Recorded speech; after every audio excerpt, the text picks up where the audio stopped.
Okay, we're going to jump into amino acids. This will extend into proteins and protein structures. So these next 4 chapters, seems like a lot of material, but it's all focused around this base unit, the amino acid. So these are the sections that we'll cover, the amino acid structure. We've actually talked about this in organic chemistry, stereochemistry, you should be very familiar with, and just a little bit about amino acid derivatives. And so in the first section, the key concepts, we're going to talk about the 20 standard amino acids, how they're linked together to make a polypeptide. You can actually see that picture down below, as well as how their structure varies, at least the charge, depending on the pH that they're at.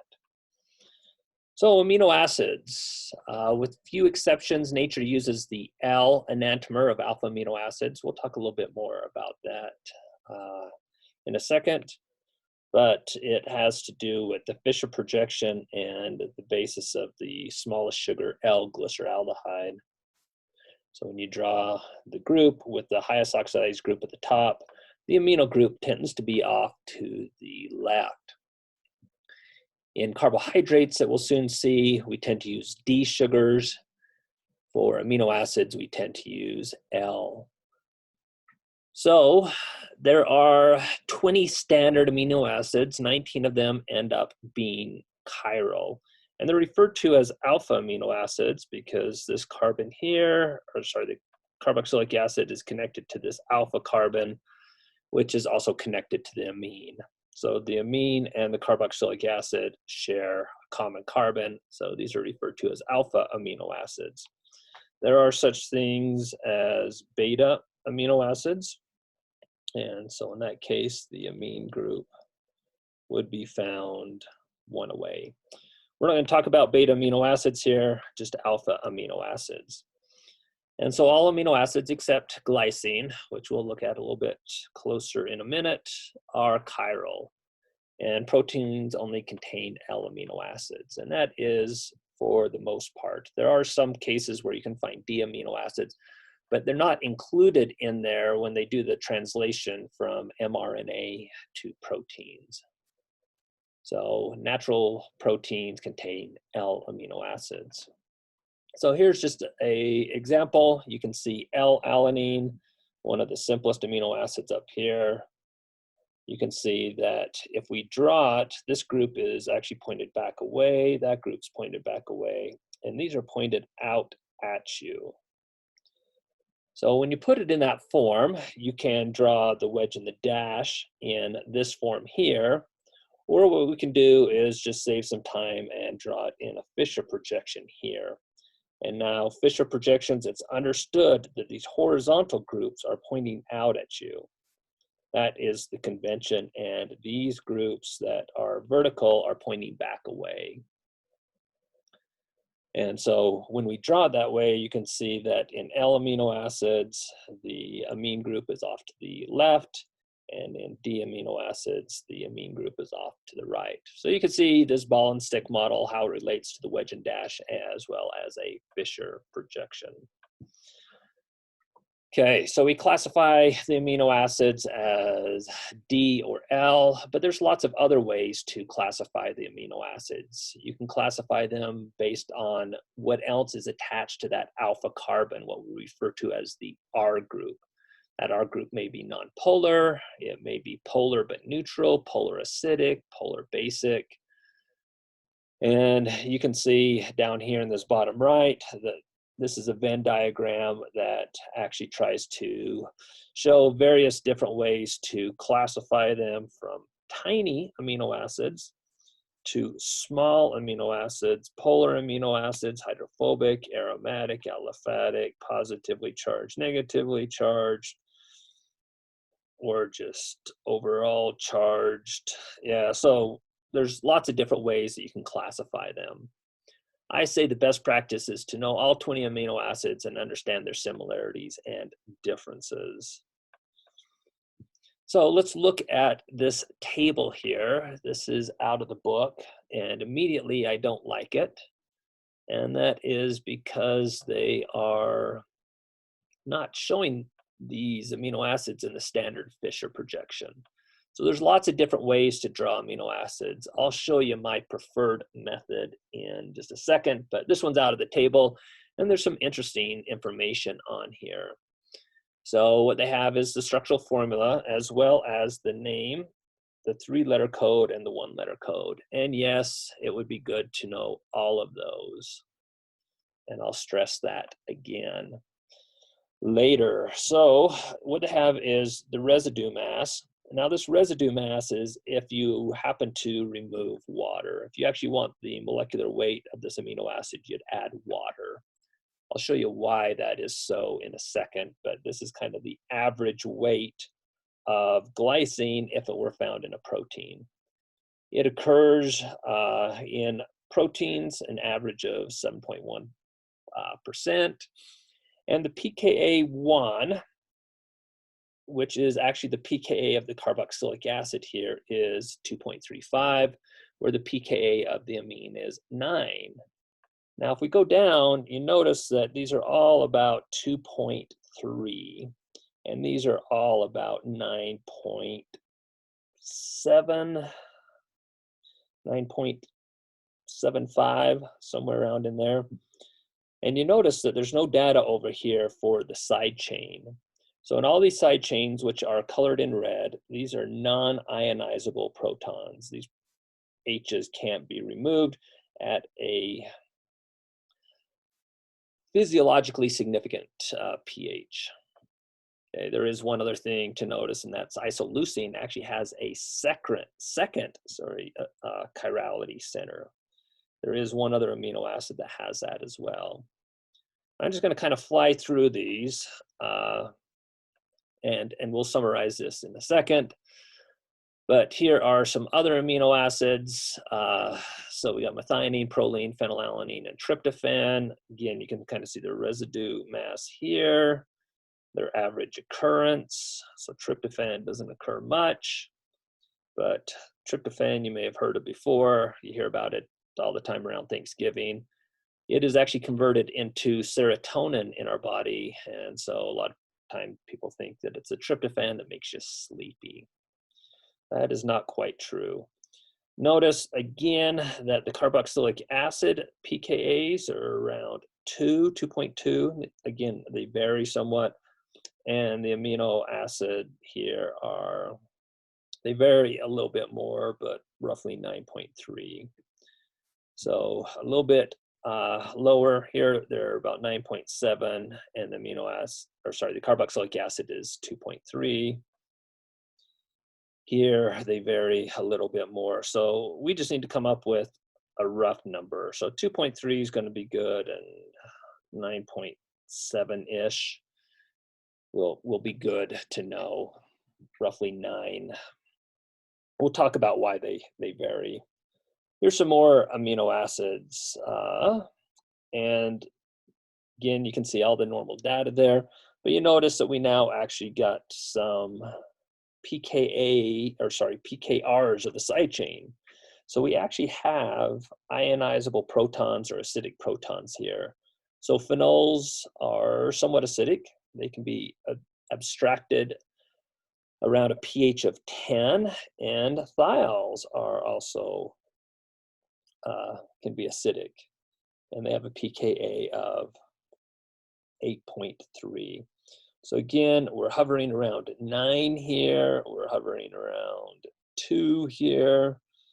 So they, again, can vary a lot. So actually, I'm going to go back on my 2.3. We're just going to say 2 and 9. Just remember those for the carboxylic acids, 2 and 9. Now, you should also know these right here. And again, we'll explain why, and I'll summarize in a second. And then finally, we have a final group of amino acids that can either have a basic side chain, these 3 right here, or they can have an acidic side chain, and there's only 2 of those. And so you notice that these all have additional pKa's for their side chain. These up here, they tend to be fairly high.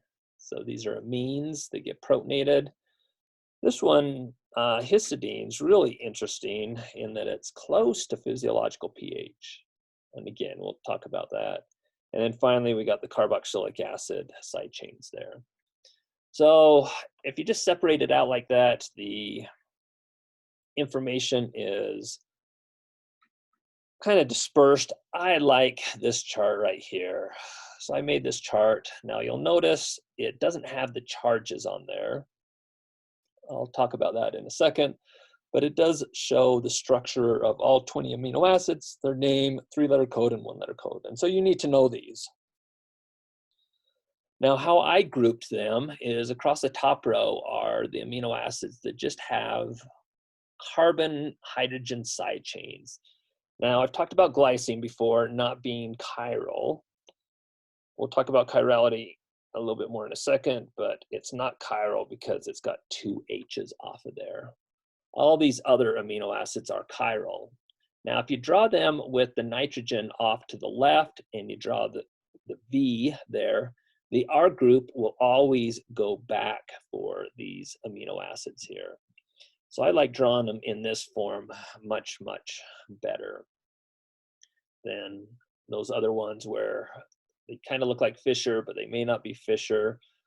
So we're used to these zigzag structures in organic chemistry, and these just look a lot cleaner. The second row, you notice they all have rings in the side chain. So we got phenylalanine. We've got a modified phenylalanine where we've actually attached an OH, so now we have a phenol. We've got this interesting 5-membered ring. This is an imidazole group, but the name of the amino acid is histidine. This is tryptophan. And then this one's interesting, and it's the only one of its kind. Notice that the R group actually back bonds to that nitrogen there. So this is the only amino acid that has a secondary nitrogen.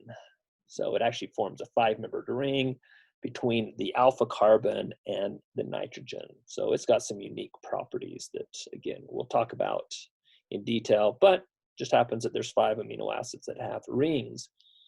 The next level down, we have amino acids that all have heteroatoms, atoms other than carbon and hydrogen in them. So we've got serine that has an OH, and you notice that we've got threonine, and when we got threonine, it also has an additional center of chirality. So there's 2 amino acids, threonine here and isoleucine here, that not only have chirality at the alpha carbon, but they also have chirality in their side chain. Now, how I remember that chirality is isoleucine has an S there, and threonine has an R there. You notice if we just swap out the oxygen for a sulfur, we get cysteine. We can actually have methionine, which is a sulfide. So this is kind of like an ether, but with a sulfur. So there is no H off of there. But we do have a sulfur with carbon-carbon bonds. And then you got lysine, and there's 1, 2, 3, 4 carbons to the next amine on lysine. Now we've got 2 carboxylic acids, aspartic acid and glutamic acid. They just differ by 1 additional carbon there. And then we have, related to them, aspartic acid and asparagine, where we go from a carboxylic acid to an amide. Here we've got glutamic acid, and if we change that carboxylic acid, we got glutamine. And then we just got a really odd one here. Now it kind of looks like lysine, but there's only 1, 2, 3 carbons, and then the nitrogen. And then it's bound to a carbon, and notice this carbon is bound to 3 nitrogens. And nitrogen wants 4 bonds, so it's got 1 bond to 1 nitrogen, 1 bond to another nitrogen, and then 2 bonds to another nitrogen. And this little group right here is what's known as a guanidine. So there is a little worksheet posted in additional information that will help you learn how to draw these amino acids. So in fact, there'll be a blank sheet on there where it doesn't have the name or the 3-letter code or the 1-letter code or even the side chain there. And you should be able to fill that out completely. So not all names are systematic, but you need to learn them. Just make them your friends. So the 1-letter codes, learn them too. If you only have 1 amino acid with that letter, like cysteine, histidine, isoleucine, methionine, serine, valine, then the 1-letter code matches the first letter. If more than 1 begins with that letter, such as alanine and arginine, then the more common one tends to be the one that gets the one-letter code. And then some are phonetic, so like phenylalanine can sound like an F. Arginine, which is the pirate's favorite amino acid, R. And yrosine, tyrosine, yeah, that works. Tryptophan has a double ring, so hence a W. I like to think of tryptophan as like tungsten. Tungsten has the symbol W. Tryptophan has the symbol W. They both start with T. That's kind of weird. And then amides have letters from the middle of the alphabet. So like cutamine for glutamine, and asparagine contains an N. And then if you have an acid, then they end in D or E. So aspartic acid is D, and then glutamic acid. So there are some letters that are not used because there's only 20 amino acids. So those are the Jox-Buzz amino acids, but actually there are some other amino acids out there, ornithine, or actually what we'll see is pyrrolysine also uses O, and then selenocysteine. We'll talk about that in a second. Sometimes they use, you can see here, asparagine and aspartic acid. Those are somewhat interchangeable, so you can just call them ASX, and that's signified by the letter B. Glutamine or glutamic acid, GLX, and that's a Z. You can have leucine or isoleucine, and that's a J. Or if you just have an unspecified amino acid, then that is referred to as X.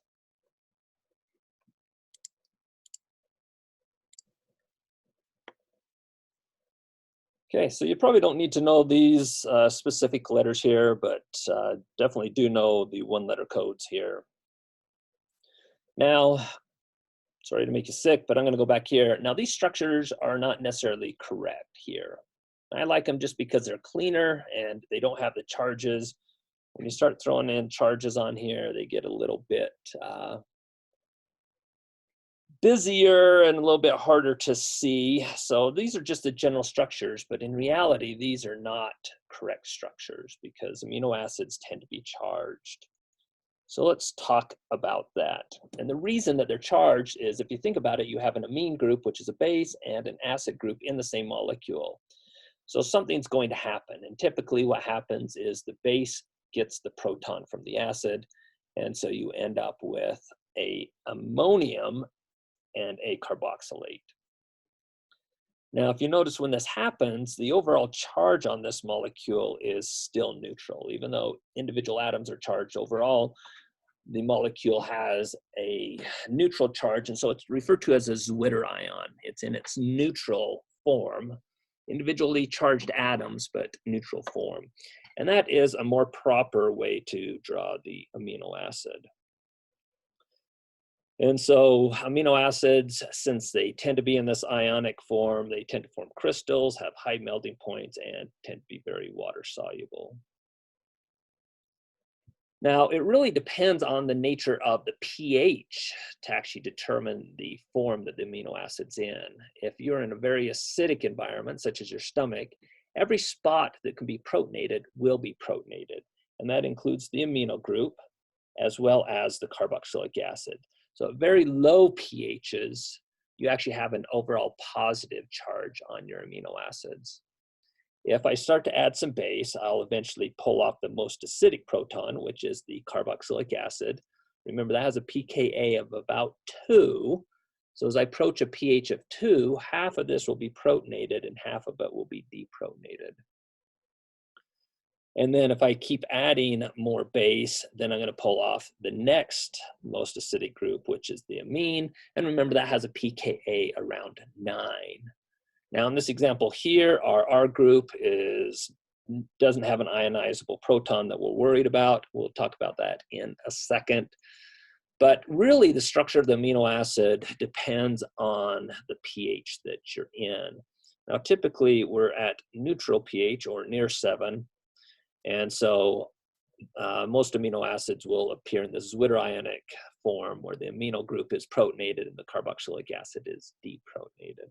So like I said, my form without charges is incorrect, but it does show the carbon skeleton, I think, in a very clear uh, arrangement. So again, when we talk about the structure of an amino acid, we need to figure out what pH we're at. Because we're in acidic group, so even if we take the zwitterion here, if we're in an acidic group, it's actually going to pick up a proton off of the atom and becomes overall positive. Now, how we can remember this is, well, if I'm in an acidic environment, I have lots of H pluses around, and so my amino acid will have that same charge. It will have an overall positive charge on it. Now, if we take our zwitterionic amino acid and we add a base to it, that base is going to go pull off any acidic proton it can. So in this case, the only acidic proton is off that amine. And so we remove that that hydrogen off that nitrogen, and that now becomes neutral.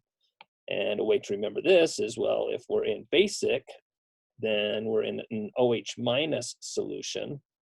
And so overall, my amino acid should start to become negative in basic solution. I should have an overall negative charge.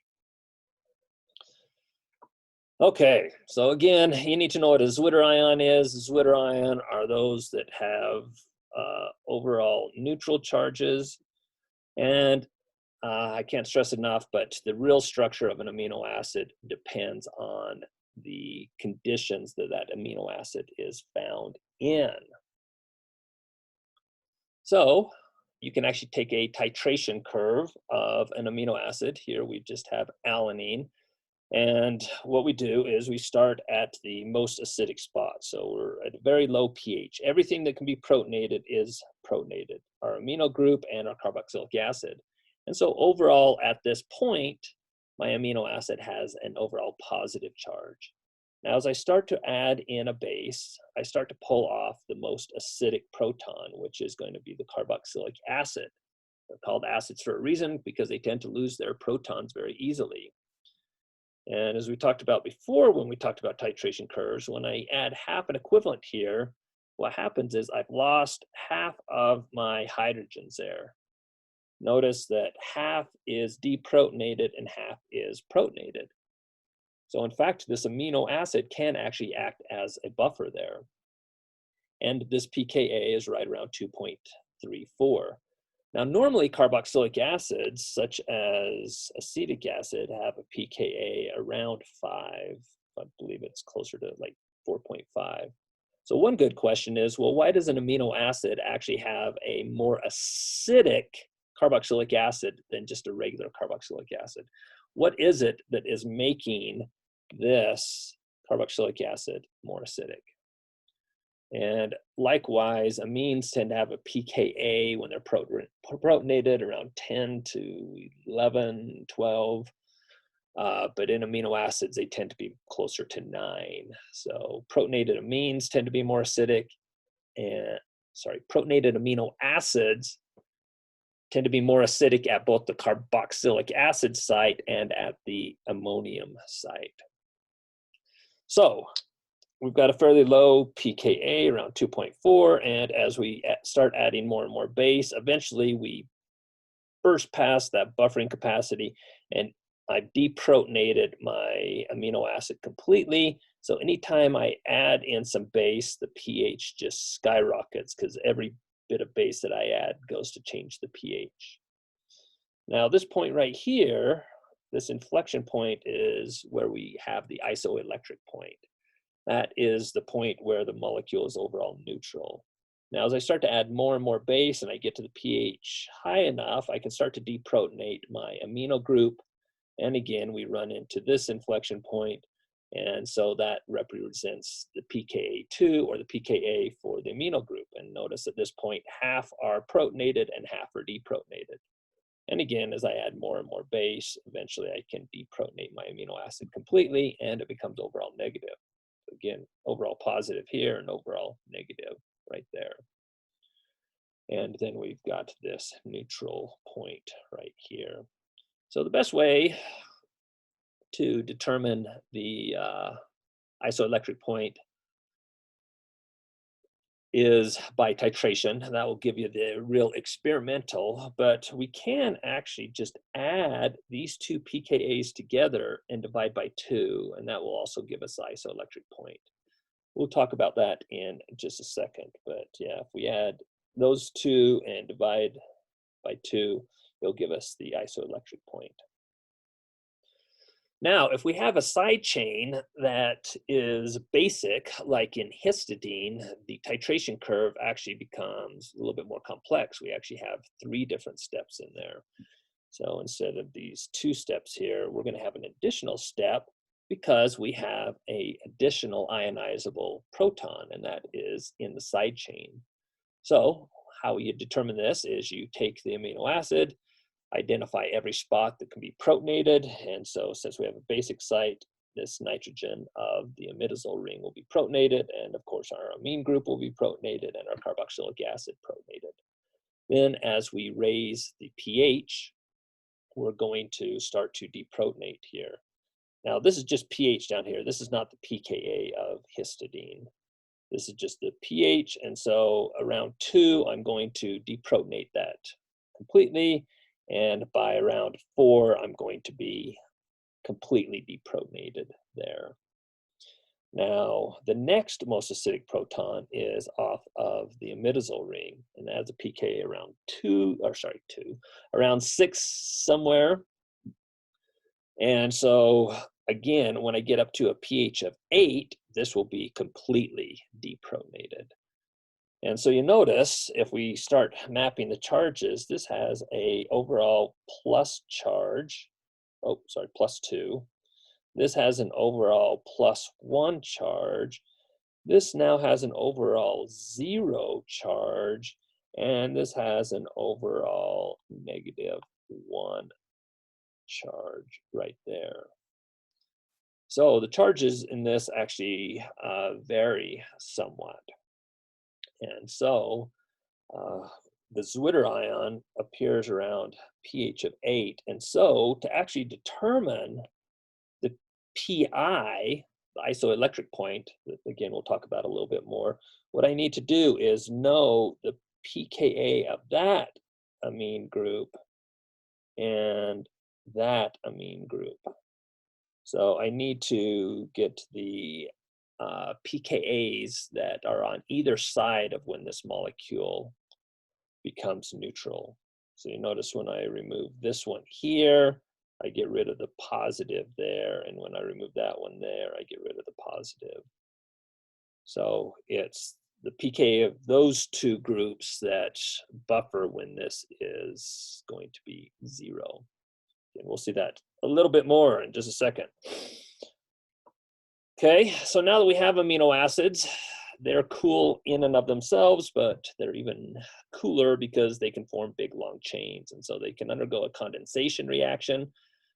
It's much more complex than what's showing here, but essentially if we take a carboxylate, which is the form that the amino acid would be found in physiological conditions, and we take the ammonium, so we got glycine and alanine here, you can see that what's in the circle here would actually leave as water.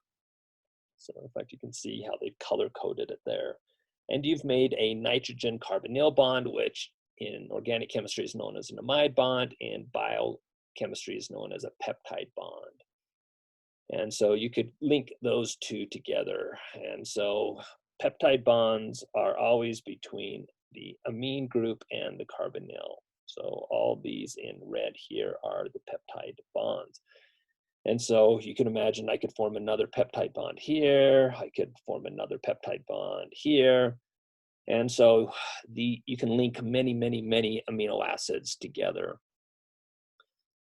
Now, we typically write out the amino acid in this form with the N-terminus off to the left and what we refer to as the C-terminus off to the right. So just like DNA has some directionality, the 5' end and the 3' end, we have some directionality in a protein, and we tend to draw the N-terminus to the left and the C-terminus on the right. Now, if I just took 2 different amino acids, such as alanine and serine, there's actually 2 different ways I could join them. I could join them alanine to serine, so alanine is at the N-terminus and serine is at the C-terminus, or I could have serine at the N-terminus and alanine at the serine at the N-terminus and alanine at the C-terminus. And so these are going to behave different biologically, even though they're composed of the same amino acids. So it's pretty amazing that just with 2 amino acids, I can actually get 2 different peptides. And these are what we would refer to as dipeptides. Not because they would kill you, but because there are 2 of them in there.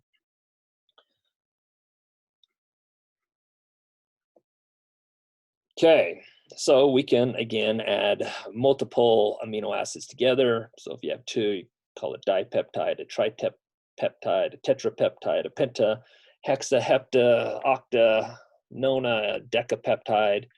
If they are kind of large but not too large, you can use an oligopeptide. You can refer to multiple amino acids as an oligomer. Those are terms that you see a lot more in DNA, so you still can use them.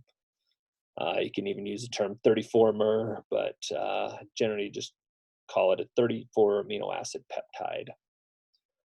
And eventually, if it gets big enough, you go from peptide to protein. And the question is, how big does it need to be? So somewhere over 50 to 100 amino acids, and you can get much longer than that, but somewhere in between there, you start to become a protein. But really, a protein is going to be something that folds up into a defined shape. And we get to talk about this in the next chapter. And once you're in a defined compact structure and has a use, then you have now entered the world of proteins and moved on from these peptides or polypeptides. But proteins always contain 1 or more polypeptide chains. So a protein is kind of a higher organized term, where polypeptide is just what we will refer to as the primary sequence, just the strands of amino acids connected together. Proteins tend to have more of a role. Now, the side chains in the amino acids are represented here as R1, R2, R3, R4, R5, R6, and they can be any of those 20 amino acids. So just in this little example here, you can imagine how many different types of polypeptides you could get for just this hexamer.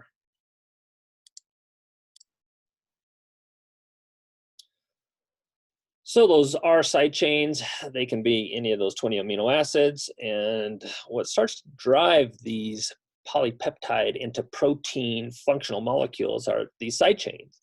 The backbone's the same, but the side chain can vary from being nonpolar that we see for alanine, isoleucine, and phenylalanine to these charged ones like serine and glutamine, or not charged, sorry, these polar ones that aren't charged. Then we get the charged side chains like aspartate and lysine. And we'll talk a little bit more about that in just a second, but there is one interesting interaction that side chains undergo, and that is the formation of a disulfide. So you might remember this from organic chemistry. If you take 2 thiols and you introduce an oxidizing agent, you actually get this carbon-sulfur-sulfur-carbon bond. And if you happen to have 2 cysteine residues together, you can actually get this to join. Now, this is actually a way to straighten hair or make it curly. If you've ever gotten a perm, you've taken advantage of this chemistry. So in this case here, the person has straight hair, and their hair is held in this straight form with these disulfide bonds. And then you reduce down those disulfide bonds and you get these free thiols. Then what you do is you mechanically alter those proteins, you curl them up, and then you oxidize them again and you get these disulfides. And so now your proteins are actually in a curly form, and they're held together by these covalent modifications. So this is the backbone here, but it's the side chains that are connecting across the backbone there. And so you can now get curly hair. You can do this in reverse. If you have naturally curly hair and you want to straighten it, you do the same thing. You just break those bonds, you mechanically straighten it, and then reform those bonds, and your hair will be straight. So here is a picture of amino acid, and in the presence of oxygen, Now, in your body, it really isn't just oxygen that's doing this. There's other, what they call ROSs, or rodents of unusual, oh no, that's ROSs, reactive oxygen species, not rodents of unusual size. ROSs that actually will get these disulfides to form. And so you can get this covalent connection between amino acids, and we'll see this is very important in the formation of proteins. Essentially, you can lock one part of a polypeptide strand to another part covalently.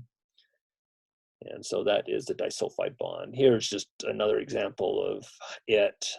So again, you can have a strand here, and it can be the same strand or even different strands, and you get this disulfide bridge between them.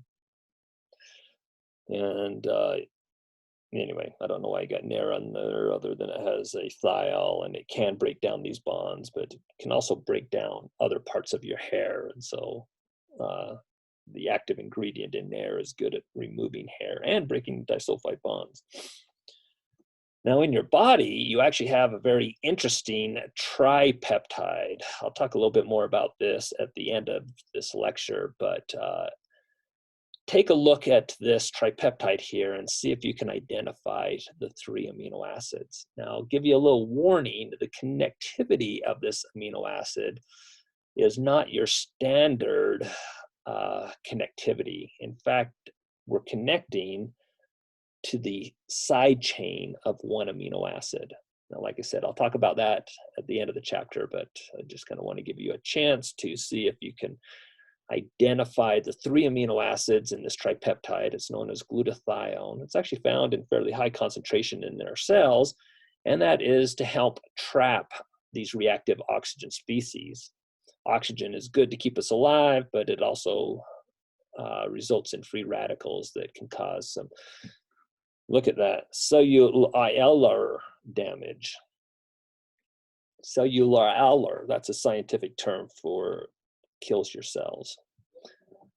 Okay, and so in our body, we can form these disulfides and trap these reactive oxygen species, and then we actually have a system set up to break that disulfide so that we can, again, trap more of these reactive oxygen species. Okay, so think about the 3 amino acids there, and we'll talk about them in a second. Now, I'll let you read this on your own. I'll summarize it on the next slide, but really the pK values of an amino acid depends on nearby groups. Now, in a polypeptide, we really don't worry about the linkage groups because they're involved in an amide bond. So we worry about 3 sets of groups. We worry about the N-terminus because there's a free nitrogen there. We worry about the C-terminus because there's a free carboxylate there. And then we worry about the R side chains. So what I mean by that is we don't worry about the protonation state here. So this is 2 amino acids. Let's see if you can identify them here. These are, oh, this one's actually missing a group. Sorry, I'll have to go back. I think it's just indicating that the amino acid continues on there. But see if you can name the 2 amino acids here and the 2 amino, well, actually there's 3 amino acids, sorry, if we include an O minus there. I'll go back and fix this picture, sorry. But what it's trying to illustrate is that we don't worry about the ionizable state of amide bonds because they're no longer free amines and carboxylic acids. We worry about these N-terminus. Here's the C-terminus, and here is the side chain. Now, the side chain interactions can greatly influence the pKa.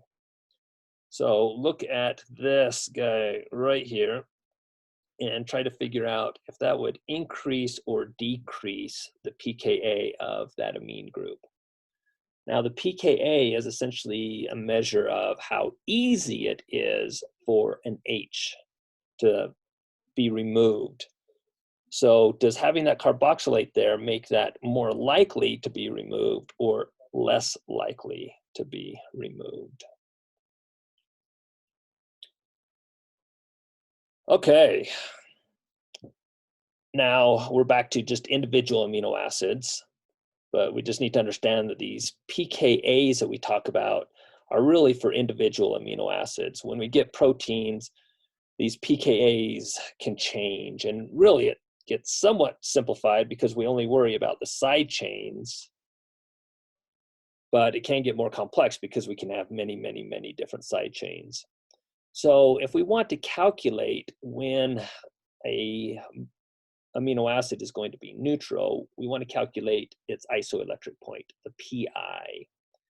And so that is the point that the molecule is electrically neutral. And so down here we've got lysine, we've got the 3 different pKa's. This is its form at physiological pH, but we want to know what pH would it be when it would be neutral. And so what we need to do are find those bases when it will be neutral. So let's first look at this guy when he is overall charged. And so if he's overall charged or has as many protons as he can have, his overall charge is +2. So we really have to go through 2 pKa's to get to the point where he's going to be electrically neutral. The first one is we're going to have to remove him. So I'm going to cross him out. So he's not involved in the pi form. And once we remove that carboxylate, we bump the overall charge down to 1. Now we're going to remove the next most acidic proton. I'll give you a second to try to identify which one it is. So you should be screaming out the one that is 9.06. Now as I start to move this one out, okay, I start to go between, I start to reduce my charge from +1 down to +0.5, down to plus, or down to 0, essentially. Oh, sorry. Let me take that back. Let me draw this out again. Okay, so let's start here. We're starting with a +2, and at this pKa right here, when I'm at a pH of 2.16, this is going to be half protonated, half deprotonated. So once I get to about a pH of 4, I'm going to be at a +1 charge. Okay, now on my way to my next pH, when I'm at a pH of 9.06, remember I'm going to be half charged, half uncharged, because that's going to be half protonated, half deprotonated. So I need to be past 9 in order for this guy to be completely neutral and get to my way of 0. So somewhere past 9, my molecule will end up being 0. Well, that point is in between 10.54 and 9.06. So I've got to get clear up into the 10s before my molecule even becomes neutral. And you can see that what we do is we add in the 2 pKa's and divide by 2 in between that point when the molecule becomes 0. Okay, let's try it one more time on this acidic side chain. So what we're going to do is I'm going to draw in all the H's there, and this has an overall charge of +1. Now I'm going to start at a +1, and I'm going to increase my pH, and the next step that I get to is going to be at 0. Okay, so the first proton that I pull off is going to be 2.10, this guy right there. But remember, at a pH of 2.10, my HA and my A minus are going to be equal concentrations. So that just means that I'm going to have half that protonated, half deprotonated. So I'm going to have to be over a pH of 2.10 to actually get to my 0 overall charge. So I got to be over 2.1. Well, my next step that I go to is going to be a pH of 4.7. When I'm at a pH of 4.7, now this guy is going to be half protonated, half deprotonated.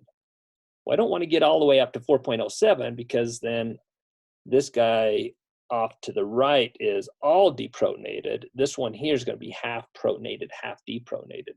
So somewhere in between there, I'm actually going to be at that state of 0. And so we calculate it for the acidic side chains by taking the 2 lowest pKa's and divide by 2, and that's how we get the pI for our acidic side chains. For the basic side chains, you take the 2 higher pKa's and divide by 2. And if you just have a regular amino acid that doesn't have an acidic or basic side chain, then they only have 2 pKa's, and so you add those together and divide by 2. But what do you do if you have a much more complex? Here we've got a bunch of different side chains here, and we've got N terminus and a C terminus. And so I just want to stress down here, the isoelectric point of a peptide or protein is the average of many pK values. And often they're very close together. So for large peptides, it's often important to find it by experiment. Now here, if we started looking and we counted up all the charges here, we could again find those pKa's when this molecule is going to be overall neutral. And that is going to be in between this 6.04 of the histidine and the 8.37. So somewhere in between there is when this little peptide here is actually going to become overall neutral. But that takes a lot of thinking, and like it says, it's best found by experiment. And like we said, sometimes there's interactions between these charges here that actually change these pKa's. And so if those pKa's are actually changing, then really you just can't use this mathematical model. You have to use an experimental model. So in the end, understand what the pI is. It's when the molecule is overall neutral, or an amino acid is overall neutral, and definitely understand how to get them for the acidic side chains and the basic amino acid side chains. Don't worry too much about how to get them for a polypeptide. Just understand that there is some point that a protein or a polypeptide will have an overall negative charge. It's probably best to determine that experimentally. Okay, so that is the structure of polypeptides. Now we should be able to identify the amino acids in a polypeptide chain. And so you can see those here. Should be able to provide the 3-letter codes and the 1-letter codes. And they actually do name these. And what they do, again, they name them from the N terminus to the C terminus. And you just take the ending from the amino acid and add YL. And then the amino acid at the C terminus gets its full name. So this is going to be alanyl, tyrosyl, aspartyl glycine. Or often you just write it out as AYDG or alloty-asp-gly, or the structure there. So you can see why this one actually ends up being the preferred method, because from that, I can actually get this structure right here. So names, actually the longest name or longest word in the world is actually the name of a protein. The protein is generically known as titin, but if you write out its amino acid sequence, it ends up, I don't know, taking up several hundred pages to actually write out its name. Okay, just something else about amino acids. We did talk about this carbon that the amino and the carboxylic acid share as the alpha, but we can use this Greek lettering to indicate other positions. So if that's the alpha, then as we go here, that's the beta, gamma, delta, epsilon. So lysine has an epsilon amino group. There is an amino acid. It's not one of the standard 20, but it's ornithine, and it has a delta amino group. And glutamate has a gamma carboxylate group, where aspartate would have a beta carboxylate group. So just something to kind of remember in the back of your mind, that you'll see kind of these terms. And It's just a way to locate groups. So even alpha amino acid is just a way to locate groups. Okay, we're going to talk just a little bit about stereochemistry. I'm going to split this up. That first lecture went a little bit long. I know these are hard to listen to in big stretches, so that is just an introduction to amino acids. I could have actually just summarized it in, hey, know your amino acids, know their charges and their pKa's, and you'd be good. But hopefully that gave you a little bit more detail and gave you some insight into amino acids.